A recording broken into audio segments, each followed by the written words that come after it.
आपके कार्यालय के प्रधान सहायक गोकुल बाबू है, उनका एक होती वीडियो वायरल है, क्या मामला? वीडियो चूंकि सीसीटीवी फुटेज का है, मेरे भी संज्ञान में आया है, तो वीडियो तो सही है।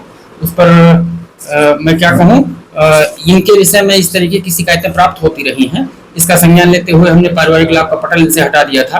पारिवारिक लाभ योजना में इन्होंने अपनी पत्नी के खाते में जो है 30,000 रुपये अंतरित किया था, उसकी वसूली करा चुका हूँ, और 2 और लोगों के खाते में भुगतान किया है। इसी योजना में, पारिवारिक लाभ योजना में, एक ही व्यक्ति को 2 बार जो है भुगतान किया है। 11 ऐसे प्रकरण हैं। मैंने इन सबके विषय में निदेशक समाज कल्याण उत्तर प्रदेश को 4 मार्च 2025 को पत्र लिख के इनके खिलाफ कार्रवाई का अनुरोध किया है और आरोप पत्र भेजा है। 105 पृष्ठ है, उसमें साक्ष्य सहित भेजा है। और इसके अलावा उत्पीड़न में भी इनके द्वारा जो है अनियमित कार्य किए जाते रहे हैं। मैंने 2020-21 से लेकर के अब तक की इनसे जो है लाभार्थियों की सूची मांगी थी, सारे अभिलेख मांगे थे कि पारिवारिक लाभ में उत्पीड़न में किन किन लोगों को भुगतान हुआ, वो अभी तक इनके द्वारा नहीं दी गई है। क्योंकि अगर ये देते तो सारी चीजें पकड़ में आ जाती। 11 लोगों को दोहरा भुगतान एक ही वित्तीय वर्ष में, अपनी पत्नी के खाते में पारिवारिक लाभ योजना का 30,000 रुपये का हस्तांतरण, और बाकी 2 अन्य को जो है 30,000 रुपये का हस्तांतरण। ये सब ऐसी गतिविधियां हैं जिससे इनकी पोल पुट्टी खुल चुकी है। और कहा जा रहा है कि इनके ऊपर लंबे समय से काफी आरोप लगे हैं, पिछले 14 सालों से करीब एक ही विभाग में एक ही पद जमे हुए हैं। हाँ, 2010 से ये जनपद अमेठी में है, जब से जनपद का सृजन हुआ, और पूरे कार्यकाल में इन्होंने पारिवारिक लाभ और उत्पीड़न का कार्य देखा है, छात्रवृत्ति का भी कार्य देखते रहे हैं।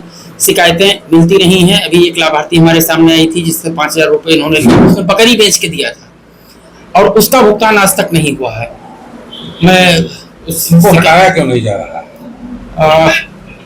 देखिए, इनको हटाने का, इससे पहले ये जब 1-2 बार इनका ट्रांसफर हुआ तो दिव्यांगता का हथियार बनाते हैं और ये चले जाते हैं कोर्ट। तो इनकी पत्नी भी चूंकि सरकारी विद्यालय में है यहीं पे, तो उसका इनको लाभ मिलता है। मैं चाहूंगा कि मैंने आरोप पत्र में लिखा भी है कि इनको यहीं जनपद के ही आश्रम पद्धति विद्यालय में संबद्ध कर दिया जाए, तैनाती दे दी जाए। तो माननीय उच्च न्यायालय का जो आदेश निर्देश है उसकी भी अवमानना नहीं हुई, उसका अनुपालन हो जाएगा और ये कार्यालय से हट जाएंगे। इनकी जो अनुचित कमाई है उस पर मैंने रोक लगाई है, और वही प्रतिशोध के रूप में इसे बना हुआ है भ्रष्टाचार को लेकर। एक बाबू का वीडियो वायरल हो रहा है, क्या कहेंगे? बाबू का वीडियो वायरल हो रहा है, वो मेरे संज्ञान में भी आया है, और इस तरीके की इनकी गतिविधियां रही हैं। जनता से भी शिकायतें और जनप्रतिनिधियों से भी शिकायतें प्राप्त होती रही हैं, और इसका संज्ञान लेते हुए हमने इनका पारिवारिक लाभ योजना का चार्ज हटा दिया था। और पारिवारिक लाभ योजना में ढेर सारी अनियमितताएं हैं। इन्होंने 2017 में अपनी पत्नी के खाते में, जो कि इनकी पत्नी प्राथमिक विद्यालय में शिक्षक हैं, इस समय परिषदीय विद्यालय में जूनियर हाई स्कूल में शिक्षक हैं, और जिस योजना में घर के कमाऊ सदस्य की मृत्यु के उपरांत 30,000 की आर्थिक सहायता दी जाती है, वो इन्होंने अपनी पत्नी के खाते में ट्रांसफर की थी। इसके अलावा एक और मामला है जिसमें इन्होंने पत्नी एक दूसरे अपात्र को जो है धनराशि अंतरित की थी 30,000 रुपये की, तो 2 धनराशि हम वापस करा चुके हैं। एक और प्रकरण संज्ञान में आया था जिसमें अभी धनराशि वापस नहीं हो पाई है। तो ये सब विधियां थी। एक प्रकरण आया था जिसमें इन्होंने, अभी जल्दी का है, पारिवारिक लाभ के मामले में, कि मृत्यु प्रमाण पत्र, जिसका मृत्यु प्रमाण था वो दूसरे के आवेदन के साथ उसको जो है मैच करा दिया, और एक का तो भुगतान हो गया, लेकिन एक व्यक्ति अभी भी, वो एक महिला अभी भी परेशान, उसका भुगतान मैं नहीं करा पा रहा हूँ। मैं मुख्यालय से उसके लिए पत्राचार किया हूँ। तो इस तरीके की के द्वारा अनियमितता बढ़ती जाती रही हैं, और वो वीडियो चूंकि सीसीटीवी फुटेज है, तो मैं ये तो नहीं कह सकता कि वो गलत है। 3 वीडियो जो है वायरल हुए, और आपके स्तर से किस प्रकार की कार्रवाई की जा रही है? देखिए, ये पूरे एक एकाधिकार स्थापित करने वाले प्रवृत्ति के बाबू हैं। इनका यह है कि ये जो भी चाहें करें, इनसे कोई अधिकारी न पूछे, कोई कर्मचारी न पूछे। और इन्होंने 2022 में लेखाकार का पद यहाँ रिक्त हुआ था, उनका जो लेखाकार यहाँ तैनात थे उनका स्थानांतरण हुआ था। उस समय माननीय पिछड़ा वर्ग आयोग गए थे कि हमको लेखाकार का चार्ज दिया जाए। तो तत्कालीन अधिकारी द्वारा इनको लेखाकार का चार्ज दिया, मतलब दूसरे व्यक्ति को लेखाकार का चार्ज दिया गया था, तो वो पिछड़ा वर्ग के ही थे। बट फिर भी आयोग में वही प्रकरण फिर 2025 में आया, और जिसमें 24 फरवरी की डेट तय हुई थी सुनवाई के लिए। मैं जिलाधिकारी के प्रतिनिधि के रूप में उसमें उपस्थित था।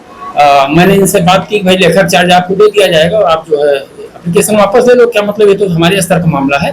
तो इन्होंने कहा नहीं, मेरे अधिकारों का हनन हुआ है और हम जो है एप्लीकेशन को वापस लें। तो हमने कहा ठीक है, फिर आयोग के ही माध्यम से होगा। मैं वहाँ आयोग में गया, हमने इनके खिलाफ जो है जो भी इनके बिंदु थे, शिकायती बिंदु, किन कारणों से मैं इनको लेखा का चार्ज नहीं देना चाह रहा हूँ। ये 50% दिव्यांग भी हैं और दिव्यांगता अपने हथियार के रूप में उपयोग करते इसी जनपद में 2010 से जमे हुए हैं। जब से जनपद सृजित हुआ है तब से जमे हुए हैं। पारिवारिक लाभ और उत्पीड़न, जितनी भी महत्वपूर्ण योजनाएं हैं, सब पे इन्हीं का एकाधिकार चलता है, मनमाना करते हैं। तो वो हमने जब आयोग को आख्या दी तो उससे ये नाराज हो गए। इसके बाद में जब ये पूरा प्रकरण चलता रहा, कुछ हमारे सामने और अनियमितताएं इनकी आई। सामान्य से एक अंश भी हमने देखा था, 2022 का मामला है, जिसमें 21 लाभार्थी ऐसे हैं, वो 11 लाभार्थी जिन्होंने जिसमें एक ही व्यक्ति को एक ही वित्तीय वर्ष में, अरे आप वित्तीय वर्ष ही चेंज कर लेते, एक ही वित्तीय वर्ष में 2 बार भुगतान किया गया। दोहरा भुगतान किसी भी योजना में संभव नहीं है, केवल उत्पीड़न में है तो वो किस्तवार होता है। तो जो आपके ऊपर एलिगेशन इनके द्वारा लगाया गया, क्या लगता है जो आपके द्वारा कार्रवाई की गई थी उसी के अगेंस्ट में इनके द्वारा एलिगेशन आप देखिए, जिसकी कमियां पकड़ में आएंगे वो आरोप लगाएंगे। मैंने आज तक कोई आरोप नहीं लगाया। जो अभिलेख है मैं उन पे कार्रवाई कर रहा हूं और मैं ये चाहता हूं कि जो निर्बल, हमारा 90% जो लाभार्थी है वो निर्बल आय वर्ग का है। 10% में इसलिए नहीं कह रहा हूं कि उसमें कुछ छात्रवृत्ति वगैरह कहते हो, 2 लाख 2.5 लाख की भी इनकम क्राइटेरिया है। तो मैं नहीं चाहता हूं कि उनका उत्पीड़न होता रहे, उनका शोषण होता रहे।